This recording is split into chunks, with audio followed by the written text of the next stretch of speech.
नमस्कार, बहुत स्वागत है आपका हमारे डिजिटल प्लेटफॉर्म पर। मैं हूं आपके साथ समीका राठौर। कई बार आपने सुना होगा कि महिलाओं के साथ दुष्कर्म हुआ, बलात्कार हुआ, महिलाओं के साथ किस तरह की बर्बरता होती है, बच्चों के साथ, छोटी छोटी 6-6 8-8 महीने की बच्चियों के साथ इस तरह की वारदातें होती हैं। लेकिन एक और शर्मसार करने वाली घटना सीतापुर से सामने आई है, जहां पर मदरसे में पढ़ने आई एक नाबालिग बच्ची के साथ दुष्कर्म हुआ।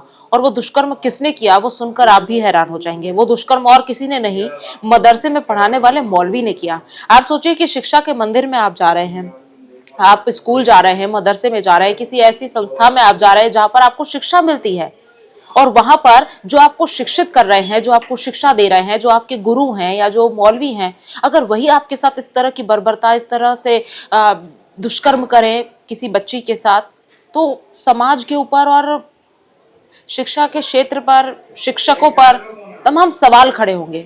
और यही शर्मसार करने वाली घटना सीतापुर से सामने आई है।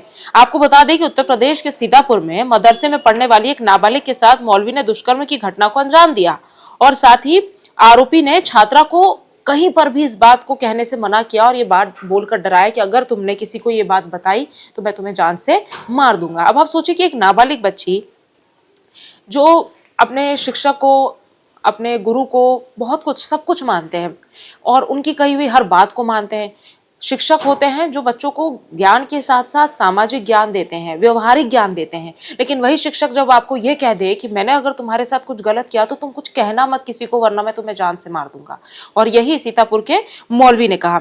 उत्तर प्रदेश के सीतापुर जिले में जब ये मामला सामने आया, जब उस बच्ची ने डर डराकर इस बात को अपने परिजनों से कहा, तो उसके बाद सब लोग हैरत में पड़ गए, सब लोग परेशान हो गए कि आखिरकार मौलवी, जो कि एक शिक्षा के क्षेत्र का है, एक शिक्षक है, वो इस तरह की बात कर सकते हैं, वो इस तरह की वारदात को अंजाम दे सकते हैं। शर्मसार करने वाली ये घटना सामने आई है। और देखिए, कोई पहली घटना नहीं है जब किसी बच्ची के साथ या किसी बेटी के साथ, महिला के साथ इस तरह से दुष्कर्म हुआ। आपने कई बार देखा और सुना होगा, खबरों में पढ़ा होगा कि देश दुनिया में महिलाओं के साथ दुष्कर्म होता है। छोटी छोटी बच्चियों को लोग नहीं बख्शते हैं, लेकिन मदरसे में पढ़ने जाने वाली बच्ची, सवाल यही खड़ा होता है कि आखिरकार बच्चियां कहां पर सुरक्षित होंगी, बेटियां, महिलाएं कब सुरक्षित होंगी, आखिर क्यों इस तरह की वारदात को अंजाम दिया गया मौलवी की तरफ से, ये भी एक बड़ा सवाल है।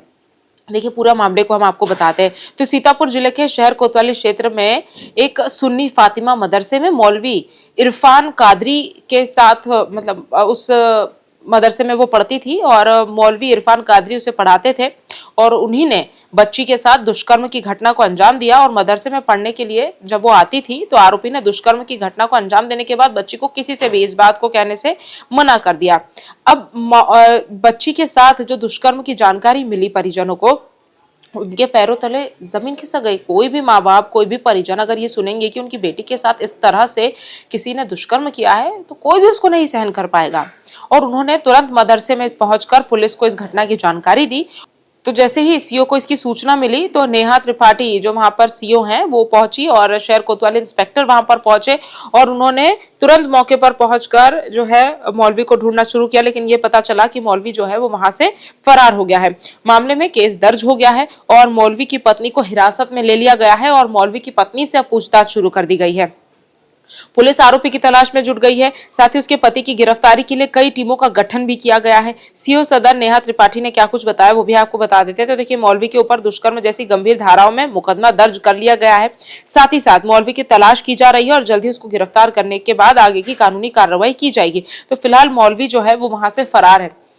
अब देखिए, आप कारणों का पता नहीं चल पाया है फिलहाल कि आखिरकार मौलवी ने इस तरह से घटना को अंजाम क्यों दिया, क्यों एक मासूम बच्ची के साथ दुष्कर्म किया गया, क्या वजह रही, किस बात पर जो है मौलवी ने इस घिनौने काम को किया है। ये सब अब जांच के बाद ही पता चलेगा। हालांकि पुलिस ने अब मौलवी की पत्नी को गिरफ्तार कर लिया है, मौलवी फरार है। लेकिन जैसा मैंने आपको पहले भी कहा कि ये कोई पहली दफा नहीं है जब इस तरह से किसी के साथ दुष्कर्म हुआ है।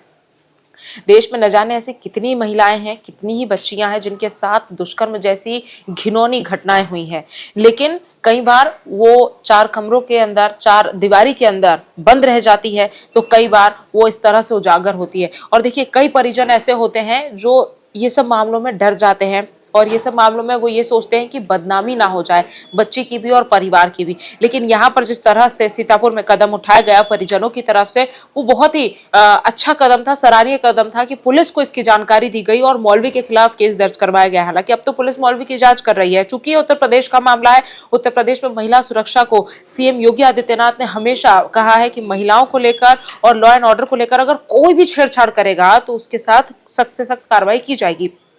चूंकि ये सीतापुर का मामला है तो ये तो जाहिर है, ये तो स्पष्ट है कि जब भी मौलवी जो है वो पकड़ा जाएगा उसके बाद कार्रवाई तो की जाएगी और सवाल जवाब के साथ साथ कानूनी कार्रवाई पुलिस की तरफ से की जाएगी। मौलवी की मुश्किलें भी बढ़ेगी। हालांकि अभी पूछताछ पत्नी के साथ की जा रही है और देखिए जैसे जैसे जांच आगे बढ़ेगी तमाम खुलासे भी हो सकते हैं। सवाल ये भी है कि क्या पहली बार है जब किसी बच्ची के साथ इस मौलवी ने दुष्कर्म किया है या इससे पहले भी कई ऐसी वारदातों को अंजाम दे चुका है, क्योंकि अब तमाम ऐसे पहलू हैं जिन पर पुलिस जो है वो जांच कर रही है, सोच विचार कर रही है। और सबसे बड़ी बात यहाँ पर एक और है कि जब भी महिला सुरक्षा की बात आती है, जब भी बेटियों की सुरक्षा की बात आती है, दुष्कर्म जैसी घिनौनी अपराध जब देश में होते हैं या फिर उत्तर प्रदेश में होते हैं, तो उसके बाद पुलिस प्रशासन जो है वो और ज्यादा सतर्क हो जाता है। कहीं ऐसे डेटा सामने आते हैं जिसमें ये बताया जाता है कि हर मिनट न जाने कितनी लड़कियों के साथ दुष्कर्म होता है, लेकिन जो डेटा सामने आता है, जो